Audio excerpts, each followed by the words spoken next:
Welcome to the Undisputed Podcast. I'm your host, Joy Taylor. On today's show, Deion Sanders ripped Ezekiel Elliott for acting like a baby. Is the Cowboys running back catching too much heat? Plus, reaction to NFL players requesting a month in which the league raises awareness for social activism. And did Jay-Z really turn down a chance to perform at the Super Bowl halftime show? We've got a busy show today. Skip, Shannon, let's get to it. Let's get it started with Dak Prescott. He threw the ball a career-high 50 times on Sunday, including 2 interceptions against the Broncos. Last year, Dak threw 4 interceptions for the whole season. Former running back D'Angelo Williams called out Dak earlier this week. Let's take a listen. This is what the issue is, and I've been telling people this, and this will be the second year I've told people. Dak is a clock manager. Dak is not one of those guys that's going to come and win football games. When you go down 14 or 21 points, that's when Dak, he can't bring you back from that. And bringing you back from that, in my opinion, means winning the football game. Not making it where it looks easy or even on paper, but it didn't lose by that many. Once Dak gets down and you can't run the football anymore, you're forcing Dak to make precision throws that Dak is not really comfortable throwing. Most of the time when Dak throws the football, there's a wide-open receiver, college-open wide receivers, because they put so much attention on stopping Ezekiel Elliott with that offensive line. Shannon, do you agree? I could have sworn I heard that. Where did I hear that? Skip, where did I hear that before? Where have you heard that before? I've heard that bologna across the table. I have. Bologna, good. Yeah. Fried bologna sandwich with mayonnaise. I love it. Ooh, Yeah. joy. I'm about to fry your bologna right now. That old thick kind of big old tube. But anyway, Skip, it's okay. I know 2 guys that's going to the Pro Football Hall of Fame 5 years after their retirement that were game managers at one point in time in their career. You might have heard of one of them. He was a 6th-round draft pick out of the University of Michigan. Yeah. Tell me what he was in that first Super Bowl, Skip. There's another guy. I don't even care. I just want to talk about my quarterback. Hello. Ben Roethlisberger. What was he in their first Super Bowl? Game manager. It's okay. Skip, they did not anticipate Dak Prescott playing in year 1. He was going to sit on the bench and learn from Tony Romo, take over. Hey, Jerry Jones didn't anticipate him playing in year 2, 3, 4, or 7. Yeah, Seriously, go ahead. But here's the thing, though, Skip. He's not a first overall draft pick. You took Zeke with the 4th pick in the draft to run behind that big mammoth offensive line when you have 3 of the best 5 offensive linemen in football. They took Zeke for a reason. They took him to make it easier, not only on Tony Romo, who they thought would play, because Tony Romo, as you said, had his best season ever in 2014. When behind that offensive line, DeMarco Murray rushed for over 1,800 yards, Offensive Player of the Year, and that was the last year we saw this. 88 catches, over 1,300 yards, led the league in touchdown receptions. Dez Bryant. Skip, it is okay that Dak Prescott, they're asking Dak not to do a whole lot. There will come a time that he will be what Tom and Big Ben, hopefully what they became. When they have no running game, go win the game for us, Dak. But that's not where he is right now, Skip. And that's not a knock. If they thought Dak could be what you think he is currently, they'd have took him with the 4th pick and not Zeke. But they didn't, and that's okay. It's not a slight, Skip. You get so caught up in this, they're being disrespectful. There is a reason why they rate him the 14th best quarterback, because they're saying of the quarterbacks that they have rated in front of him, if they had that exact offensive line with Zeke Elliott, they could do exactly what Dak Prescott is doing. But if Dak did not have that cast of characters, he couldn't do what they were doing in their locales. You need to get this thought out your mind that he's a top 5, top 10 quarterback, because he's not. When you throw the ball 50 times and you don't even have 250 yards, let alone 350 times, God. What happened, Skip? Wait, where was that game played? Help me out. I don't care if it was played. Wait, who are those? What did you tell me about the 3 cornerbacks of the Denver Broncos? Alcatraz, Folsom, and Rikers Island. Thank you. And they're playing in Mile High against my Cowboys, who were a mile low, ready for that game. Why Right? is that? Skip, not only did, okay, you said they came out flat. Okay, you know what? I'm going to give you that. But then they had a 62-minute delay, lightning delay, to get right. Jason Garrett should have went in there and said, look here, guys, we're not playing Cowboys. Oh, I forgot. Oh. They ain't got no standard. Oh, wait. Now, Jason Garrett is Newt Rockney? Whoa, Skip. What? Skip, you need to stop being disrespectful to that man. Golf clap. He doesn't get too high, he doesn't get too low. He just let him know he's going to be even keel, smooth sailing. That's what you want from your head coach. You don't want an emotional guy that's a roller coaster. We up and down and round and round. No, Jason like this here. Good job, guys. Make a bad play. Good job. We'll get them next time. That's what I like. Golf clap. You know, you are so wrong about this, so wrong-headed about this, but I have to give you this much credit. You actually speak for the very vocal majority on this topic because the world does not want to give Dak Prescott any credit for what he pulled off last year when he simply played the greatest rookie quarterback season ever. You can't even get close. Show me somebody. Peyton's first year as a starting quarterback. Russell Wilson didn't do too bad. He did okay, but he didn't put up these kind of numbers. He didn't win 11 straight games, and I realized he won a playoff game, though, as a rookie. On the road. He did. What is just driving me out of my mind is all I hear now is about Carson Wentz. Carson Wentz this and that because he was the second overall pick in the draft and because so many analysts dug in early and said, this guy's got next. That's all I hear is he's got next and that Dak got lucky, right? Dak got lucky and Carson got next. And I keep looking at what Carson Wentz did, just a quick aside here. And so Carson Wentz had a QBR last year of 49. 49, it's one notch below average. And his first two games this year in his sophomore slump year, but he's avoided the sophomore slump, he's had a 48 and a 48. A road win over Washington, a road loss at Kansas City. Two fairly tough places, I give you that, but a 48 and a 48. But he's got next, and he's got all the characteristics of a franchise quarterback. He's big and he's athletic and he's got a huge arm and he's a great young man and he's a combination, says his coach, of Peyton Manning and Brett Favre. Does anybody ever compare Dak Prescott to anybody else? Do you ever hear? I mean, you just went Tom Brady way down the line. Maybe he'll turn into Tom Brady or Ben Roethlisberger. No, but see, the thing is that game managers, I mean, what was John Elway in Super Bowl 32? He didn't throw for 300. We ran Terrell Davis. It's okay, Skip. There's a maturation process that needs to take place. You want him to beat Tom Brady. Now, you look at him as a top 10 quarterback. Skip, I'm sorry. I hate to be the bearer of bad news. No, I don't. When it comes to you, I like delivering bad news. He's not it.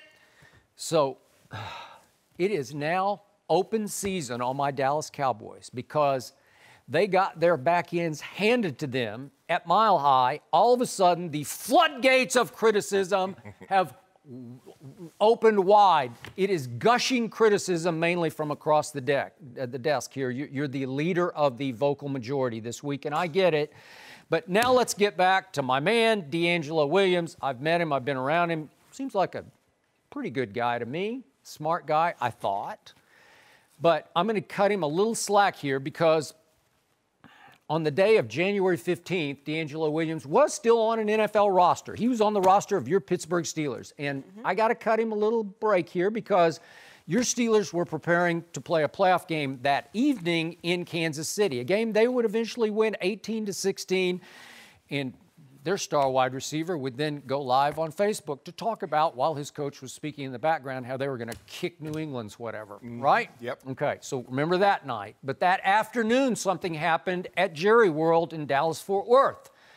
A little football game between Aaron Rodgers, the greatest thrower of the football ever, and Lucky Dak, who just lucked in. He fell right out of heaven into Jerry's lap, but he fell right into the lap of Ezekiel Elliott, the greatest offensive line in the history of football, and all those great wide receivers, including that guy. So on that afternoon, the great Aaron Rodgers, boy, he showed up great.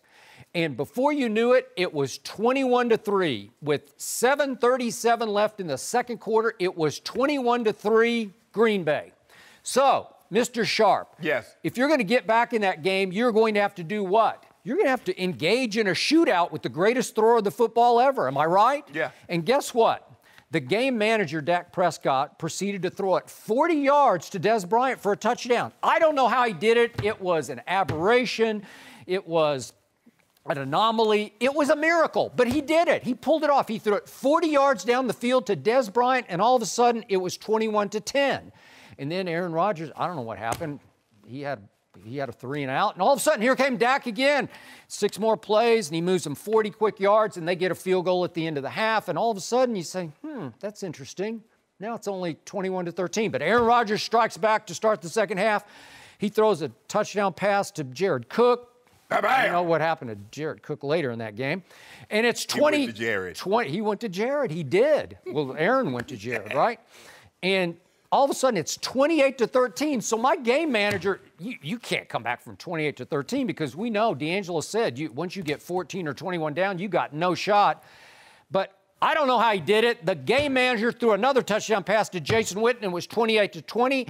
And then the game manager threw another touchdown pass to Dez Bryant. Would you believe that? And all of a sudden, it's 28-all. I don't know how it happened. It was a miracle. Miracle. Yeah, miracle. And then you know what happened. 31-28 happened because Mason Crossbar. Don't do that, Skip. Well, he hit the luckiest field goal. It was a dying quail field goal that faded right and just kind of fluttered over the right crossbar. I don't know how it happened. 56 yards, and all of a sudden it's 31-28. But here comes Dak. 6 more plays, 42 more yards down the field. Boom, boom, boom, boom, boom. I don't know how he did it. And all of a sudden, Dan Bailey, your fantasy kicker, is he done? I don't know if he's done well for you. I guess not. I got to check. Yeah, I got to check. Anyway, my whole team isn't going well. He kicked the 56-yard field goal in Denver. He did, and why didn't they let him try a 57-yard field goal? Jason Garrett? I don't know why. Stop it, I don't know why. They punted. They punted on a 57-yard try. So the score is 42-20. Okay. So anyway, Dan Bailey, it's 31-31, and then it took Mason Crossbar again from 51 yards to win the game. I'd say that qualifies as a playoff shootout. That was a game manager quarterback playing as a rookie in his first ever playoff game against the greatest thrower of the football ever, and it went 31-31 with 35 seconds left. Okay, how about this here? Wow. I know 2 people that played great in a loss that get credit for like they won. Michael Jordan and Dak Prescott, because remember that 63-point game. They lost. Tell them again, Skip, at home. Wait. They lost. Did you just compare Dak Prescott to Michael Jordan? I said. Are you predicting 6 championships for Dak Prescott? I'll take it. Thank you. You won't even win 6 playoff games. 6 playoff games. But you know what? You're in trouble. All I'm saying you're going to be in big trouble, and you hold know on. it. But here's the part that you left out. There were a time in the game that the score was tied in that Green Bay-Dallas game. Green Bay goes 3 and out.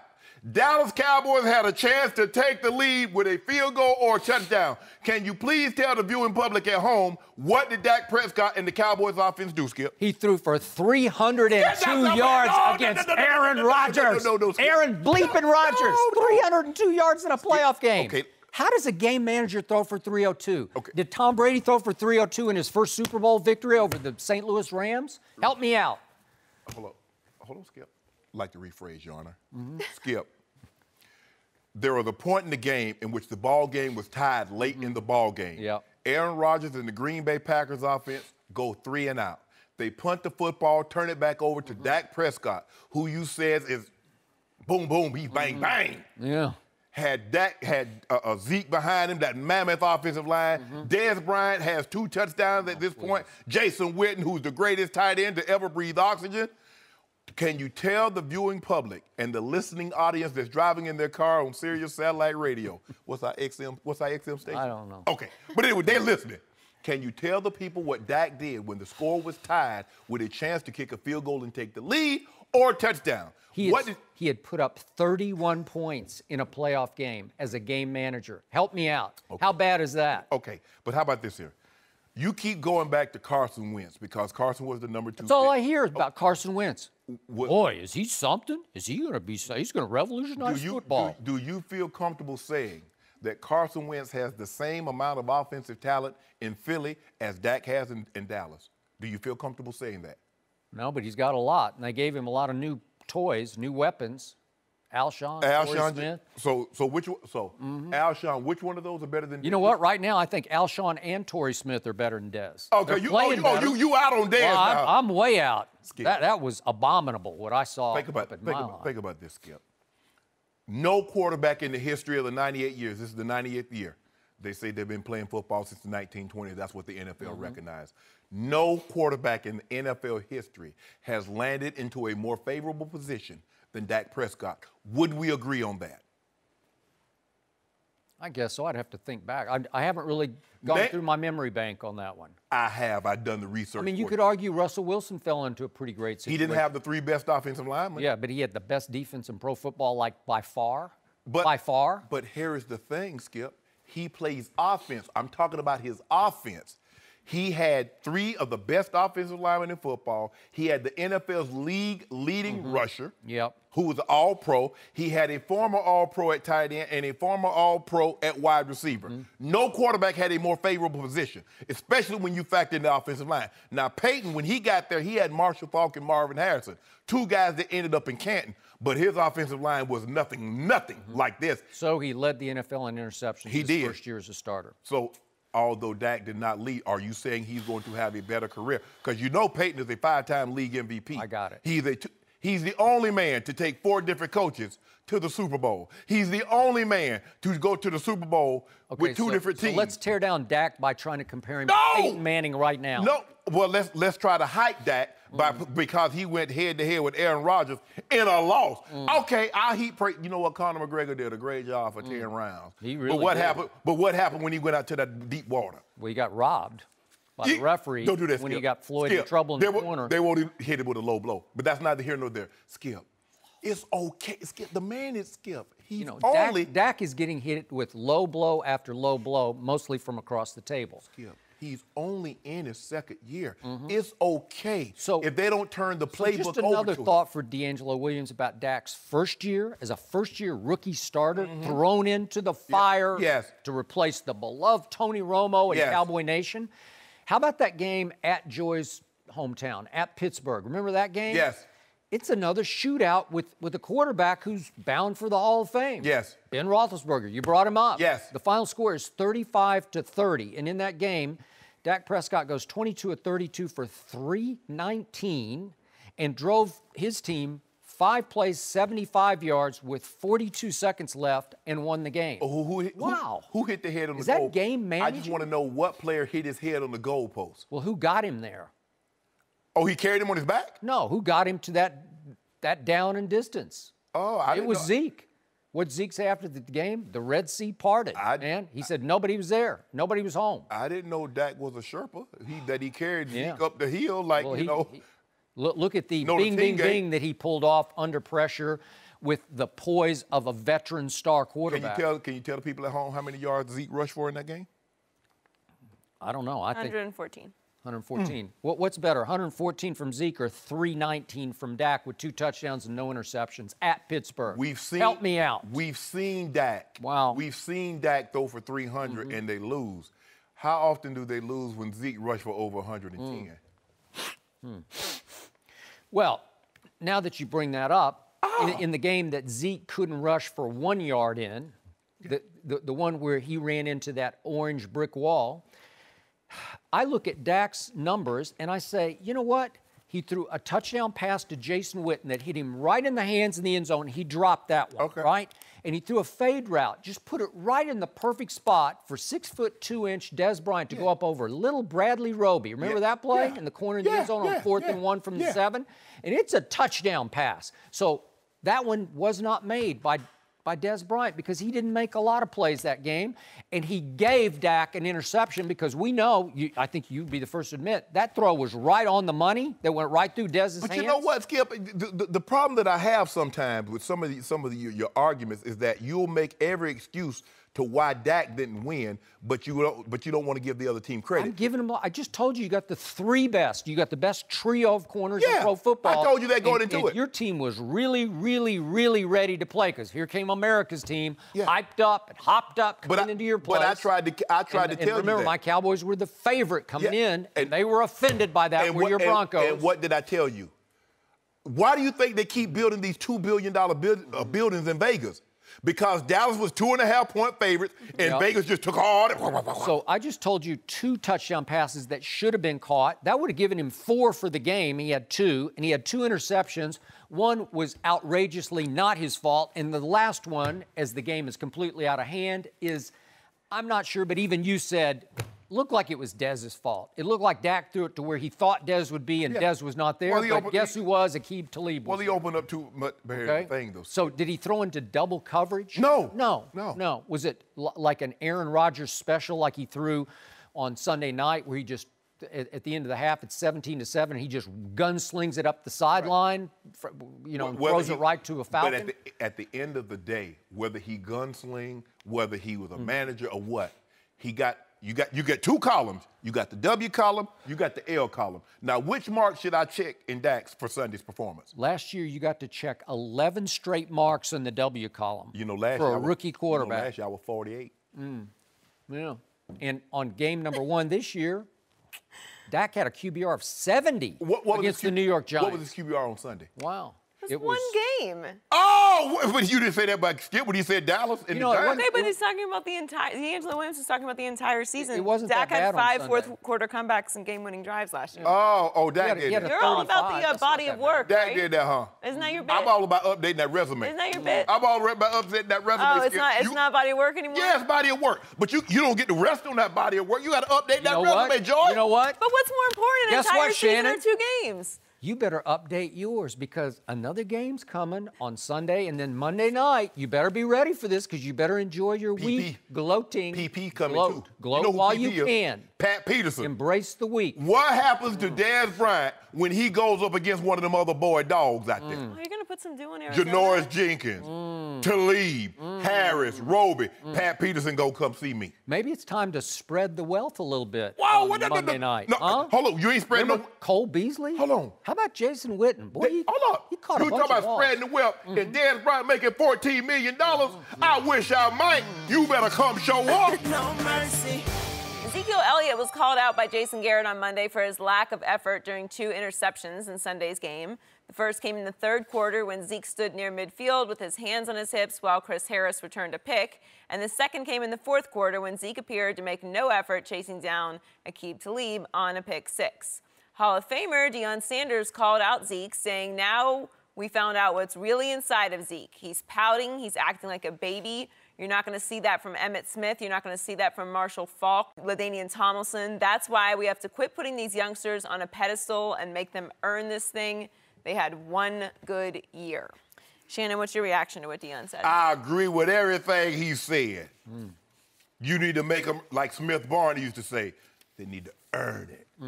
That's what it is, Skip. Skip, you know what you tell me? You say, I hate front runners. You call LeBron James the biggest front runner. You call Tiger Woods a big front runner. But why didn't I see... But Tiger in a good way. Yeah. Like you give him an inch, he takes a mile. He just buries you. But go ahead. But you know... Once upon a time. Can I ask you a question? Yes. Did you see any of this? You know, you better get it out of your system. Get it out of your system. I just asked you it happens. I just asked you a question. Let me ask you a question. Tom Brady lost to Kansas City 41-14 2 years ago, and then on now opening night, you compare Dak to Tom Brady, huh? Yeah. Oh, let me ask you a question. I'm just saying the greatest quarterback ever. Let me see here. Let me see. Hold on. Did you compare I got Tom one more. Brady and Ben Roethlisberger? Yeah, Ben started 13-0 and went 15-1 and went in the AFC Championship game. That was a better season than what Dak Prescott had. But I don't want to talk about That's that. false. I don't want to talk about that. Hold on. What about the keg? Did he jump in the kettle? The Salvation Army kettle? Did he jump in that? Yeah, I love it. So you did? Yeah. So what did you love about Sunday? Nothing. What Time is saying is that and Joe Thomas. So now he's Time? No. That's what we call him. Don't nobody call him Deion but you. Everybody call him Prime of Time. Yeah. What Joe Thomas also made reference to this is that when you're used to winning and then all of a sudden you face adversity and you're losing, can you still summons up that with inside of you and give your best effort? Yep. Was that Zeke's best effort? Hands on his hips? So what do you say? Gutless? Hey. Coward? Hands on his... Go ahead. Go for it. No. Go for it. Pile on. No, see, you going too far. Oh. You're going too far. All I'm saying is, and I'm not reading into it, all that other stuff about he quit. All I'm saying is that was not his best effort on those 2 plays. That's why me and Red are in this boat together. That's what I call Jason Red. Me and Red in this boat together. You hang out with Jerry Jones. Me and Jason, Red, we together. Yeah. Skip, you know this. Jason said he didn't give his best effort. He didn't play to the Cowboys standard on 2 plays. Instead of what Jerry did, Jerry comes out, he pulls Zeke from under the bus to throw his other offensive teammates under the bus. Skip, that's not what you do. When the coach has spoken, Zeke did not give us his best effort. We only talk about 2 plays. The guy practiced hard, he plays hard, but on those 2 plays, that's not the Zeke Elliott that I know. And we want him to get back to being the Zeke Elliott that I know. And that means giving us his best effort on all occasions. That's all he's saying. And Time is sitting there looking at him. He's sitting on the sideline. He's like, hands on his hips. I'm waiting on his head to start moving. You know how hey, Joe, you know how y'all do it. What going on out there, Skip? What going on, Skip? I'm sorry. I don't like, why you so quiet? 42-14. Tell me when you're finished. I'm not finished just yet. But when I get finished, you're going to be done. What Time is saying is that, look, stop anointing these young players. It's 1 year, and you want to crown him. And like the word of Denny Green, if you want to crown them, crown them. But the Cowboys are who we thought they were. And the Broncos wouldn't let them off the hook. So now... Buck up! They're the up. 15th best team in the NFL. Skip, but you get an opportunity to prove wrong. You can move You're up or gonna down. Look so bad. I'm warning you. I'm trying to save you from yourself, and you can't stop it. You're just like Deion. You just went right over the edge. And I got to tell you, I know Deion. I love Deion. I used to defend Deion to the death on national TV going back to the early 90s on ESPN. Heck, to the late 80s on ESPN. I defended Deion Sanders, who now is throwing stones from a very glass house that he used to live in. What'd he do? And I've called him many times. I don't call Deion just the greatest cornerback ever. I say he's the greatest athlete ever, beyond Bo Jackson or whoever else you want to throw out there as greatest athlete, because Deion, again, he played center field for the New York Yankees. The Reds, didn't have the biggest arm, but he could play baseball at a high level for very good teams. And he was an all-state basketball player in Florida. Was he better than Tebow at baseball? Stop. Oh, okay. Okay, so here we go. Back to business. Back to Deion Sanders, who, thanks to Jason Garrett. See, what happened was Jason Garrett opened the floodgates. That's what he did. Because when he threw his what you call his best player under the bus, hung him out to dry, singled him out for his lack of effort when it was a team-wide lack of effort, all of a sudden the world said, aha, the coach said it. Now we can all pile on, and Deion Sanders is piling on. And I think he just burned his bridge to Zeke, who did their show on NFL Network with Deion last year. So good luck with that going forward. Skip, all he's saying is that we should expect more. We saw what's really inside of Zeke. Boy, that's a low blow. What's really inside is a guy who competes as hard as anybody I've ever seen at the position of running back, who practices hard and plays hard. Did he compete on those plays? Okay, so back to Deion Sanders. Once upon a time when Deion was the greatest cornerback ever, going back to his days as an Atlanta Falcon, when you want to talk about the Michael Vick experience, the Deion Sanders experience in Atlanta, it was right there. Yes. And I went to games there, and I would just be in awe of what Deion would pull off. And sometimes he would even play offense, and he was obviously returning kicks. But as a cornerback, why did everybody blast Neon Deion? Because he wouldn't tackle anybody. And what did Deion always say? It's a business decision. Yeah. So wait a second. So you're not going to try to tackle anybody on some power sweep, student body right to your side. You're just going to kind of matador because you don't do that. No, Skip, stop. Right? No. Whoa. No. You know it and I know it. I ain't going to let you do that. Throwing stones from the biggest glass house ever resided in. I'm not going to let you do that to Time, because time would tackle. Now, is he trying to put helmet and pads on people? You know what time? You know when he would tackle? Depending on the circumstance of the game. And I would defend him on national TV, and I'd say, if the game is on the line, if the money's on the table, he will figure out how to get that running back on the ground or that receiver on the ground. He'll get him around the ankles. He'll get him down. But if it's 42-17 or 35-17, time's not going to tackle anybody. Now he might let the guy run past him and then jump on his back after 10-yard game. But let me tell you something happened. We were playing the San Francisco 49ers in 1994. They were up on us, if I'm not mistaken, about 35-14. We throw a shallow cross to Anthony Miller. And if people don't know, Anthony Miller was a 5-time Pro Bowl player that played in San Diego, played with me in Denver for several years, and he went to Dallas for his last year. He was a legit 4.3 40 guy. We throw him a shallow cross. I picked time. Time went and got him. He didn't have to. So what the score is going to be? The score is going to be 35-21 with 6 minutes to go in the ball game? Oh, please. All I ever Time heard, went and got him. He wouldn't tackle him. Time went and got him. Baloney. I'm telling you what happened. Okay. I was there. Yeah, you were there. Time went and got him. That's a reach. That's a reach. No, so, it's not a reach. Then Time says, so would LT have ever done this or Emmett ever done this? No. Nope. Sounds like a grumpy old man. I walked 5 miles to school barefooted Yeah. in the snow. What right? I did, I walked 2 miles with a rocket machine. Okay, I got you. Should have been. So let's go to LaDainian Tomlinson, newest Hall of Famer. Yep. Let's go to his biggest game of his life. It was the AFC Championship game in Foxborough. Yes. And the week before, his quarterback had torn his ACL in a huge game at Peyton Manning, at Colts. And Philip Rivers sucked it up and played with that ACL, and they pulled it off. They pulled out the game. No. Tell the truth. No. He left that game. Billy Volick won that game in the end. Okay. He finished. But then, guess what? Philip Rivers submitted to having arthroscopic surgery on that knee just to get it cleaned up enough to play in the AFC Championship game. How did he play? And by the way, Antonio Gates also had a toe that was so injured it was going to require major offseason surgery, but he sucked it up and said, I want to play in Foxborough. And LaDainian Tomlinson carried the ball twice for 5 yards in that game and caught a screen pass for 1 yard. And then he said, my knee hurts. Yeah, I got a sprained ACL, MCL, whatever it was. And I got to go stand over here on the sideline with my tinted visor on and put the coat on. It was cold. And just, I'm going to stand over there. And I'm going to stand, and I'm going to stand, and I'm going to stand. I pulled up a piece written by Michael Wilbon of the Washington Post, obviously of ESPN fame, but this is all the way back on January 20th of 2008.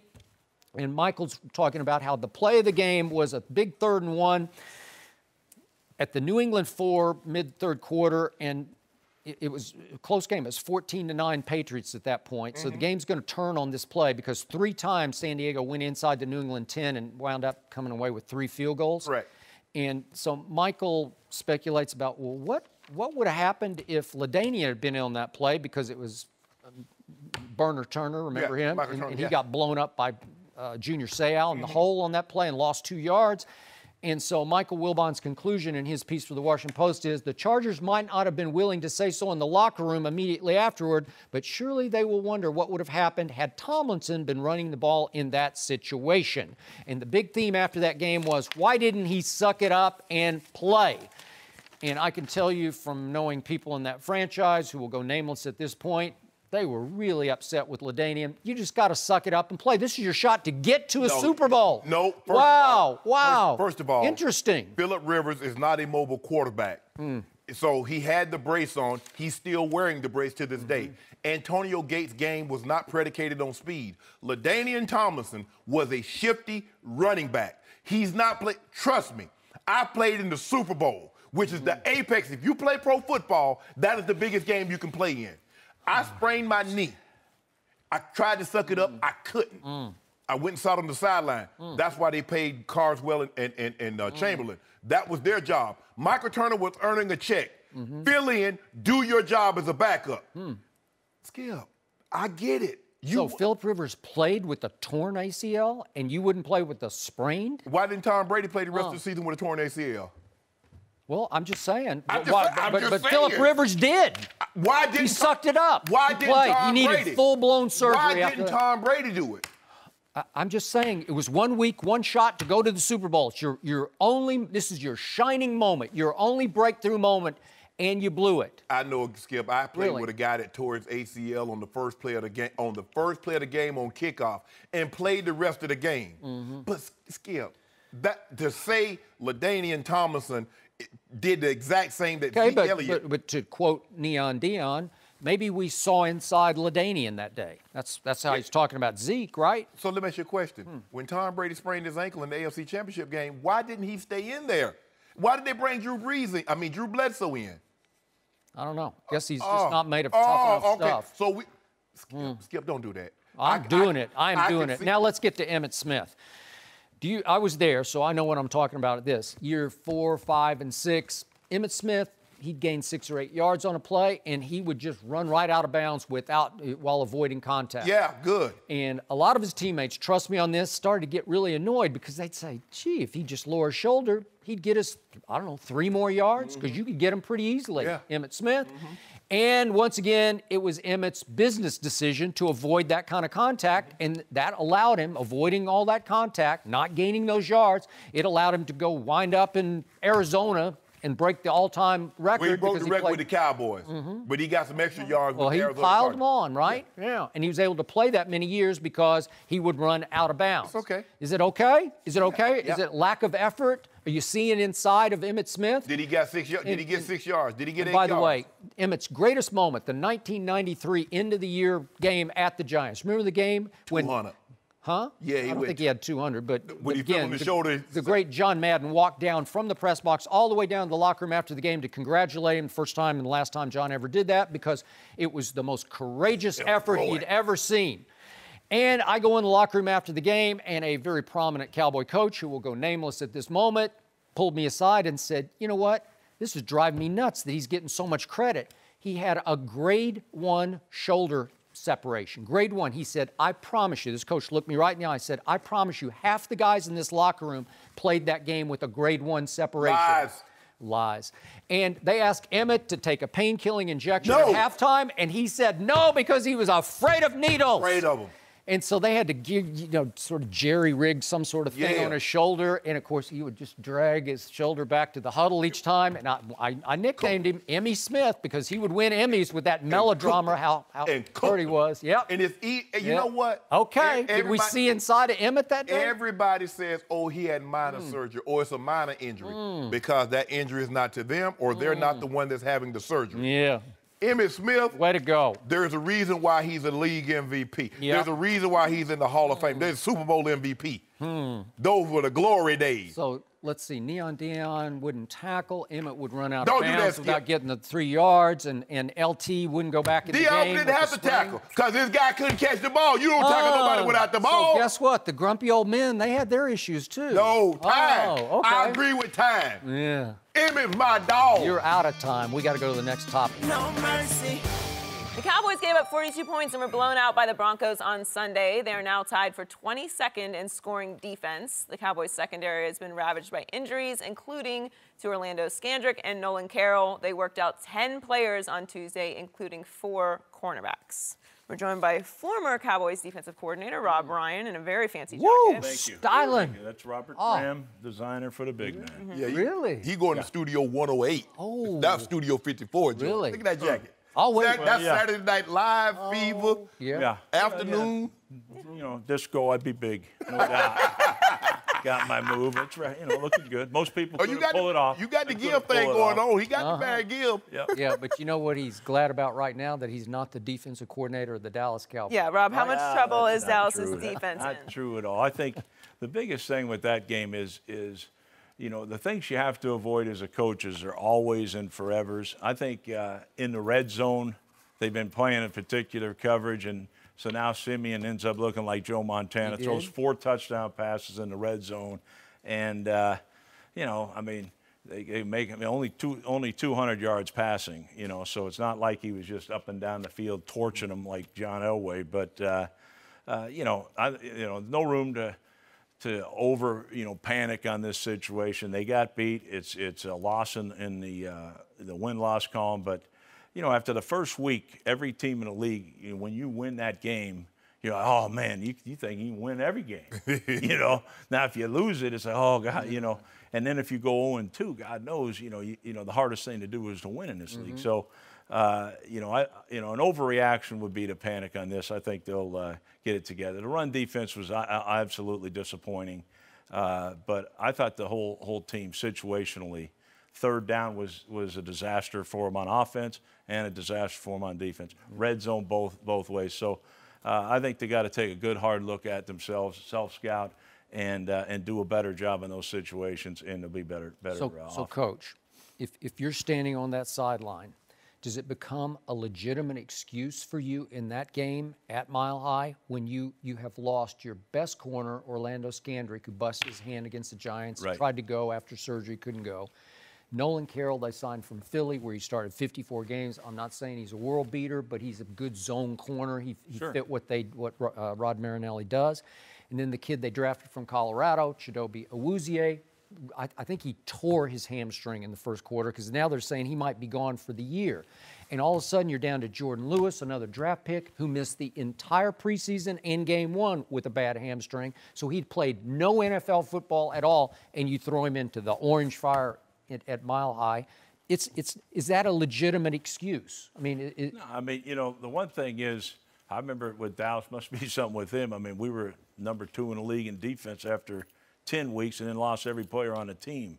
You still expected to win and to do a job, and they'll find a ways. Look, the nice thing about that coverage that they love to run so much is they can protect their corners, and I think those guys, whoever they put in, they drafted them. Will McClay drafted them for that system, and they'll be okay. I think the toughest thing is, if you're going to play all that 7-man front, you've got to shore up the run defense, and that becomes, you have to be more physical.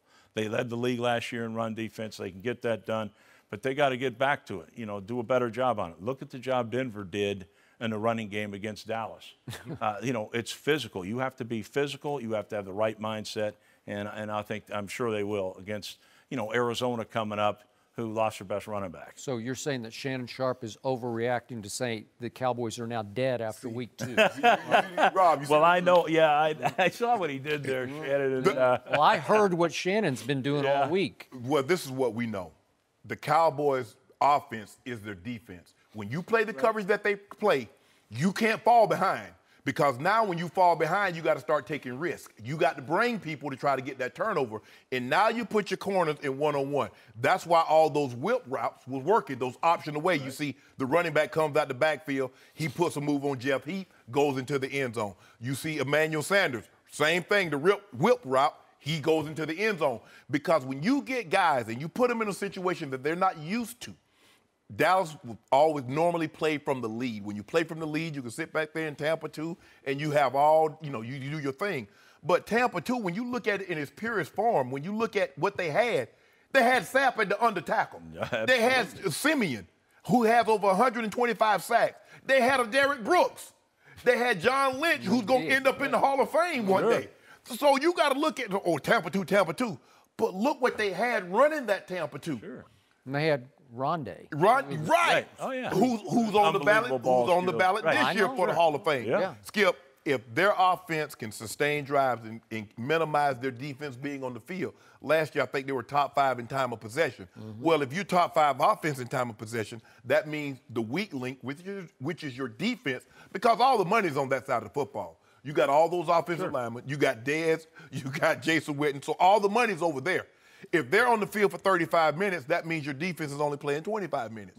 And that's what you want. You don't want that defense playing 33s and the 34 minutes. And that's what happened. You saw them start to wear down. Now, maybe when David Irving comes back, you pair him with DeMarcus Lawrence, you can get some pressure, because seemingly only Lawrence was the only one that was getting to the quarterback. But, Skip, you can't fall behind. If you want to play this coverage, you can't fall behind, because now you got to start taking chances, and their cornerbacks are not equipped with that. The Broncos, they can take chances because they believe that across the board, Roby Harris Jr. and Talib can hold up. That secondary from Dallas, they're not holding up with that kind of pressure. So you can accuse me of overreacting or panicking way too early, but there are 2 guys who are very good friends who are just sitting out there available right now, and I couldn't help thinking about them last night when I read that Dallas brought in 10 players to work out yesterday, to try out, And I'd never heard of any of the 10. 8 of them were defensive players. 4 of them were corners. I'd never heard of one of them. The 2 top corners who were draft picks had been cut or have been cut by 3 different teams each. So that should tell you something. Right. And there are these 2 guys out there. This guy named Rivas. Do you remember that guy? And do you remember this guy named Antonio Cromartie, who's one of his closest friends, who told me recently that he was building a house in Dallas? I don't know. I don't know if he followed through on that or not. But again, they're out there. And I was pushing, remember in the offseason, why don't you just sign Darrelle Revis? Maybe it's a money issue. Maybe it's a pride issue. Maybe it's a Marinelli issue because he just wants cogs for his defense. He doesn't want veterans to come in and say, no, I play this way. I don't do that. Well, you know, he struggled, but Revis struggled in Tampa trying to play a coverage that he was unfamiliar with. Skip, money shouldn't be the issue. He got $6 million coming guaranteed from the Jets. I know. So anything that he gets outside of that should be, that's gravy. So, Coach, would you think about those 2? Well, I think first of all, of course, you know, I would think about it with the success that both of them had in my brother's system. They did. So if I was out coaching, but it's not, I would have picked it's not one your up. brothers or your Right, sister. exactly, and that's where I think Rod Marinelli, Will McClay, they have a plan, and they're going to go after the players they think will help them most. And again, I think the passing game, it was the running game that concerned me most last week. Wasn't necessarily the passing game. It's a red zone. They were 4 for 4, 4 passing touchdowns in there. You got to help them out, and that to me is an always and forever. If you're always only playing one certain coverage in the red zone, then you're going to get beat. Yeah. And so you got to look back and maybe make an adjustment there in a scheme-wise that can help them. And I know they'll do that. Yeah. What got me was the little swing pass to C.J. Anderson. It was a pass. It wasn't a handoff, though it sort of qualified as a long handoff. Right. And the safety, Jeff Heath, comes up and his feet go right out from under him, and C.J. just cuts it straight up the middle, and nobody decided to tackle him. And I don't know why, but I just saw a team-wide lack of effort.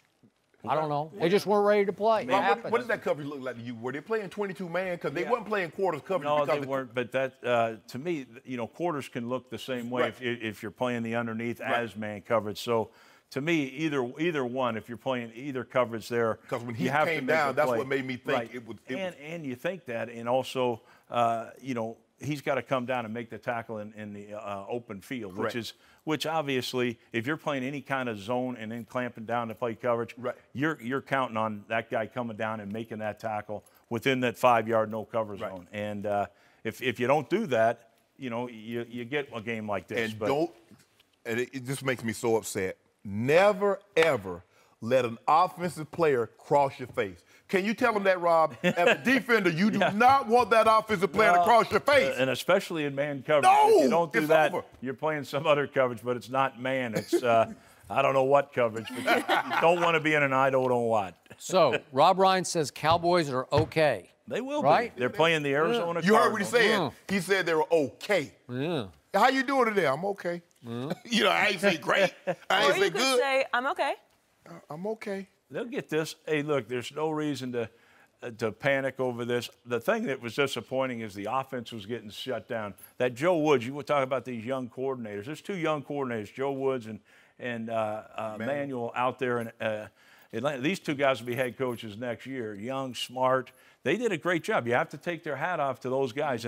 And like you say, Shannon, they put the offense, they took the offense off the field, and now Dallas is playing a little left-handed. They got the injuries, which, you know, you can say what you want, but during a game when they happen, the next man up hasn't had any work, and that's tough. Now, if you get them work during, you know, the week of practice, you can expect a lot more from them. But when you're throwing them in the fire, you know, it's tougher. But I think they got to get that front 7 fixed, and they will. Quick thought to you. I got to give you one compliment. Your rookie head coach, he looks like he belongs. He looks like he's in charge. Yes. Vance Joseph. He just looks like he's in command. I liked his body language. And you know what, Skip? That's why John Elway didn't have a problem with letting Wade Phillips, who led that team defense to the Super Bowl, he didn't have a problem letting him walk because he knew Joe Woods, what he represented, and he wanted it. No mercy. A group of current and former NFL players, including Michael Bennett, Malcolm Jenkins, Torrey Smith, and Anquan Boldin, sent the NFL a memo requesting the league support a month dedicated to social activism. The memo was sent last month and came after Roger Goodell met with players that have protested the national anthem. Yahoo Sports obtained the memo, which said, "We would like November to serve as a month of unity for individual teams to engage and impact the community in their markets. We need support, collaboration, and partnerships to achieve our goal of strengthening the community." Shannon, do you like the idea? I love it. Sounds like something a guy that's on Undisputed, that's a co-host with one Skip Bayless said 6 months ago. Well, you're taking a lot of credit. Skip, if you didn't know better, you would swear that Shannon Sharpe at some point in time played in the NFL, and he thinks like an NFL player. Who knew? Skip, I love it. Not doing I like it, I love it with passion. Because what they're saying is that the same level of support and dedication that you show National Breast Cancer Awareness Month, the same level of passion and dedication and financial backing, and allow them to use the shield for Military Month. Those are two very, very worthy causes. But these young men say, you know what, we got a worthy cause that we would like for you to do a PSA. We would like for you to invest. We would like for you to allow us to use the shield and get the backing behind and not let us be on an island unto ourselves.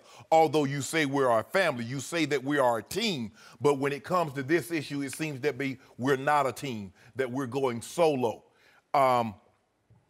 Skip, I love the NFL, but the NBA, Adam Silver and Michelle Roberts, the president of the NFLPA, they got it right. Skip, this is what they said 2 weeks ago.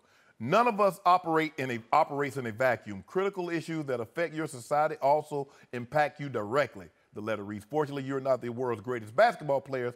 You have real power to make a difference. Who said that? That was the commissioner and executive director, Michelle Roberts. They both co-signed. Okay, yes. I got it. Skip, because here's the thing.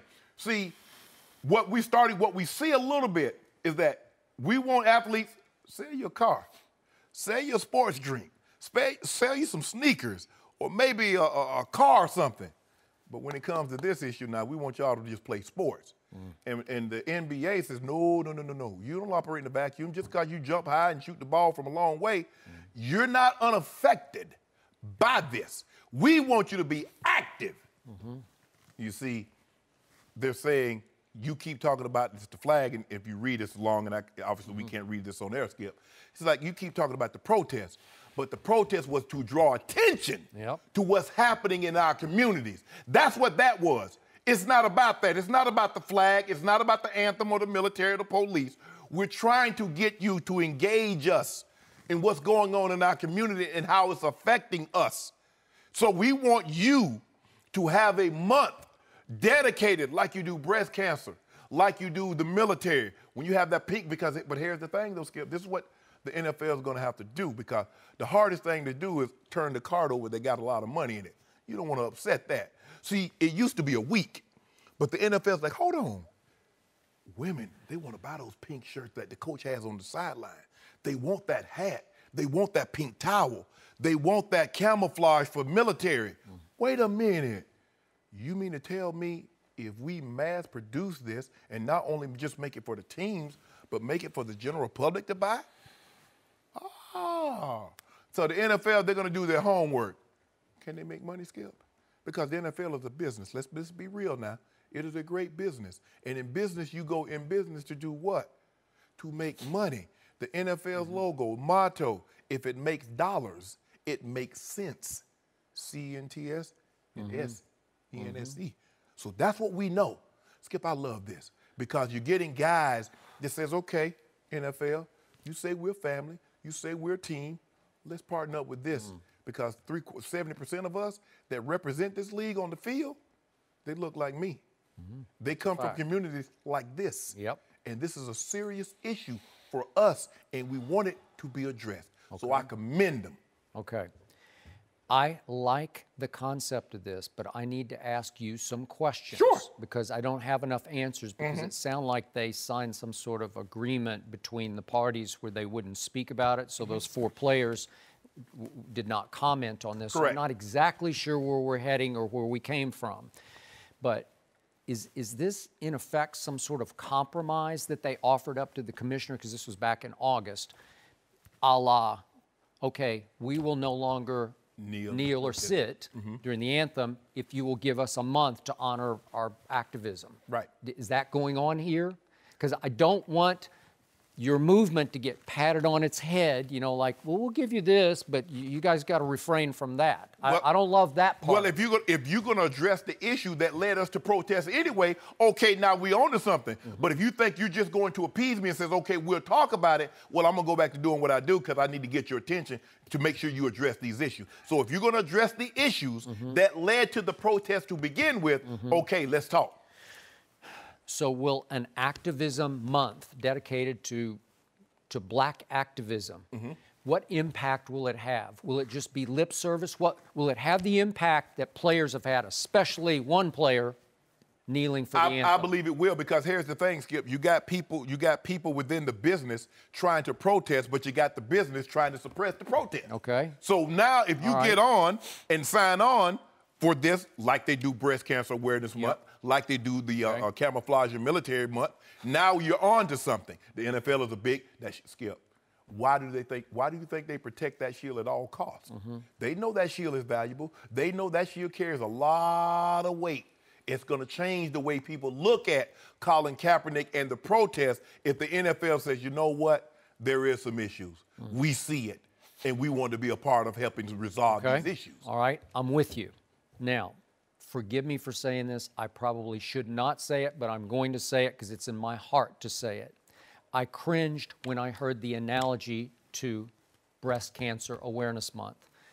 Full disclosure, I have a little sister, a younger sister, who is in stage 4 breast cancer, fighting it and hanging on for literally for dear life.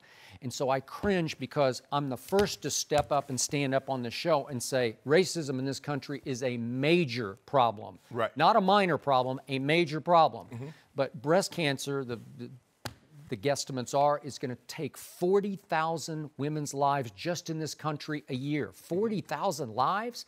So when you compare it to that, let it stand alone. It deserves its own magnitude, but it's like an apple to an orange on that one. Right. It's like, I don't know, that's just me. Maybe I'm out of line to say that. No, because the thing is that breast cancer, because it's indiscriminate. It doesn't matter if you're rich or poor. It doesn't matter if you're black or white. It doesn't matter if you're young or old. But some of these issues we know is directly affected because of your race and your gender. Correct. So this is why, and they're saying, as important as that is to you, black, this is important to us. And see, and the thing is, you never hear people say, well, they're promoting breast cancer awareness. They don't say prostate cancer is unimportant. No. Colorectal cancer is unimportant. So don't try to say, oh, well, or white lives doesn't matter or blue lives doesn't matter. That's not what we're saying. But we're saying that what the issues are in the urban and the minority communities is become so impactful to us. And to see that we represent such a large body of NFL players, and to see you try to you won't even acknowledge it. You keep talking about the protest and how the anthem and what that flag represents to you and how proud you are of it. Well, the flag doesn't represent that to some of the people because they don't get to reap the benefits that you say that flag is supposed to be and what it means. So they want to reap some of those benefits. They want to be proud. And I get it, Skip. I get it. You know, you don't really want to compare two things, but I think they had to frame it like this. I get it. Because it's something that people like. Well, they do have a whole month. Yep. And it's not like no players. I haven't heard of any players having breast cancer, but it's a cause, a more than worthy cause. It is. So your thoughts, Joy?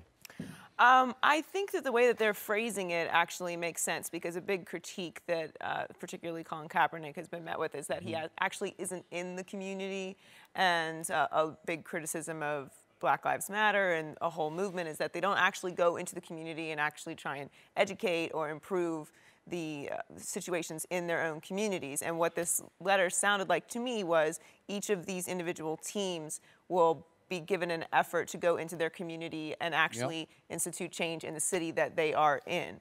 So, for example, Stephen Ross has an initiative, and the town hall meeting that Kenny Stills and Michael Thomas did was an actual meeting with police officers and lawmakers in that community, and that's a one-on-one conversation, and you have youth and you have community members there speaking directly to them. So That's what it sounds like. That's what they're trying to do. I hope that has weight to it. I hope that has follow-through to it. I hope it's not a lot of lip service. But they were so upset at Colin, although he's done a campaign, Know Your Rights, although he's gone to the communities.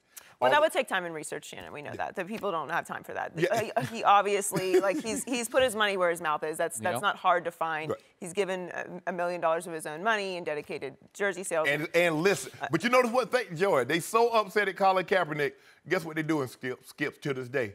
Selling that number 7 jersey. Well, I think it sounds great. I hope the NFL does it because I do think that working directly in your community is one of the things that is critiqued a lot. It's kind of just lip service until you actually do that. And this is what it sounds like they're trying to do. No mercy. According to reports, Jay-Z turned down the chance to perform at the halftime of Super Bowl 52 in Minnesota in February. The NFL did not dispute the report, but did say, quote, no decision has been made on the performers. We're joined by Rob Parker. Welcome, Rob. Good morning. What's happening? Good morning. First, Shannon, why do you think he turned it down? Well, here's the thing, Skip. If he was number 10, they would have never had a comment. So clearly he was their first choice. Whether he was their only choice, I'm sure they didn't go in and say, well, you know what, let's put all our eggs in one basket and hopefully Jay-Z takes this. But the mere fact that he turned it down and they saying, well, he wasn't our only choice, really? Because if he was number 10, you would have not had a response to that. There could be a lot of things. You know, these guys that when they normally perform, these entertainers, they have complete control. They have complete creative control. And maybe the NFL didn't want to give him creative control. You could be right. They don't want a situation Justin Timberlake, Janet Jackson, however many years that ago. Which changed television. Yes. Maybe we know this. Last week he had a concert and he gave a shout out to Colin Kaepernick. He dedicated the song OJ to Colin Kaepernick. The story of OJ. The story of, correct. And Jay-Z has become very, very socially conscious and activist. His mom came out over a year ago. And so he gave a touching performance on his album to her. Skip, there's a lot of things. I don't want to try to read too much into this. Maybe he was looking at it like, how can I ask people to do certain things and use their power in their communities to enact change, but here I am going to perform at the NFL when I see what you guys are doing to Colin Kaepernick. Maybe that's reading a bit much into it, but I think it would be disingenuous of him if he's asking people to use their power for good if he turned around and did this when he knows what the NFL has gone to great lengths to make sure that Colin Kaepernick is not in the NFL this year. I'm going to read into it, Shannon. I am. Because I believe exactly what the part you're talking about. That if there's a struggle or something going on, somebody has to sacrifice. And I'm not saying it's going to change his life if he takes the NFL check and does the Super Bowl, but it's a big event. It's high profile. And he's saying, I would rather not. And by the way, the NFL is saying that the Gaga stage last year was the most watched musical event in history. Yes. In world history. That's what I'm saying. Okay, go ahead. So it's a sacrifice for him, but that's how you get things changed. Right. People have to be willing to sacrifice. So I applaud him from this standpoint. And I'll give you the exact, the other side that we saw very closely. When James Dolan had Charles Oakley thrown out of Madison Square Garden, right? Yes. Then the next time the Knicks were on national television, what did he do? He wrote 2 Uncle Tom checks, and then there we are, Latrell Sprewell, Larry Johnson, yucking it up, sitting right next to him on national television. Have them sit next to Dolan. Okay? Like, so I don't dislike blacks. Exactly. We're good friends. and I'm going to tell you, exactly. And to me, I think the NFL, they're smart people. They know they have a little image thing going on. And would it be great to have Jay-Z on for the Super Bowl rather than, I don't know, some country act or something else where people would say, what? You know? And Jay-Z doing this, I applaud him. And I think that it is about Colin Kaepernick. And I'm happy to see people make those moves. Sometimes life is not just about a check. And unfortunately, most people get bought by that. And in this case, I think that Jay-Z made a conscious decision that I can't ask other people to do stuff and then I'm not willing to do it. You want to comment? Yeah, but the thing is, the NFL pays for the stage and the entertainers, but they don't receive a check. It's not like they're going to do a normal concert. It's like they get visibility. But Jay-Z's like, I'm worth $800 million. Everybody knows who I am, so I don't need any more. 100 million people know who Jay-Z is. So them watching, he's not going to get the same bang as, say, some, I guess, lesser-known entertainer. Yeah, okay. So just for the record, I spoke to one of the many rappers that we have here on Undisputed who said that he had heard, just for what it's worth, that the NFL wanted Jay-Z and Beyonce to perform together at a cut rate price because they want you to play for free because it's such a huge stage.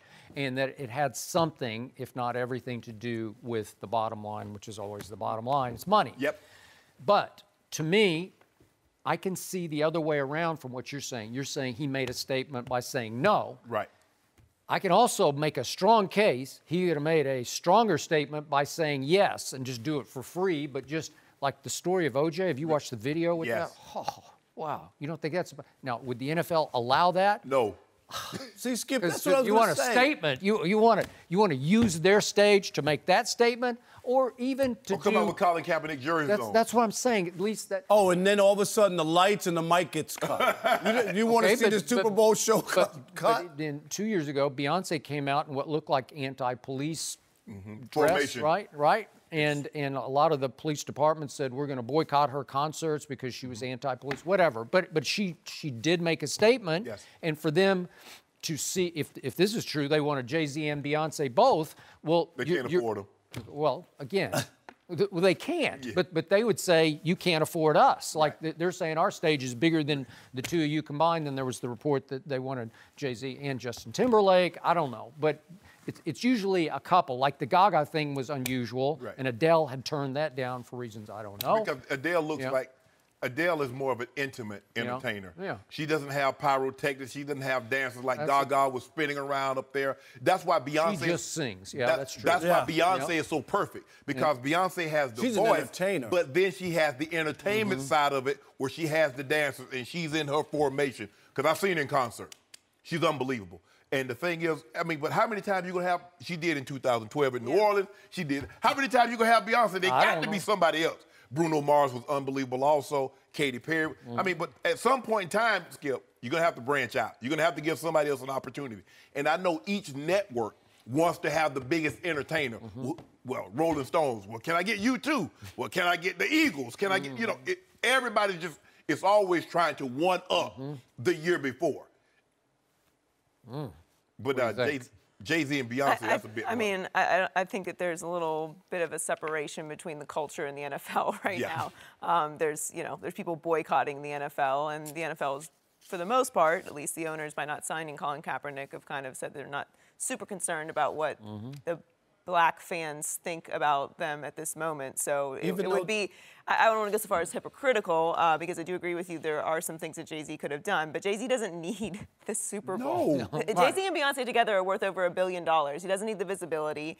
And like you said, Beyonce's done it twice in the past 3 years. But don't you think that if you're a black fan out there and you hear that Jay-Z is not doing it, you go, yeah. Okay. You know, you feel like... They're going to ask Kanye West. You know what I mean? Yeah, but Rob, I got to tell you, you might have given a bigger if he had gone on stage and protested some way that only he could pull off. But you have to imagine, Jay-Z is also a businessman, and at the end of the day, while that would mean a lot, he knows that probably would not happen. They would find a way to keep that from happening. You know, it would have to be a spur-of-the-moment thing, like a delay or something. You remember in New Orleans how they cut the power? Right, the lights went off. All of a sudden.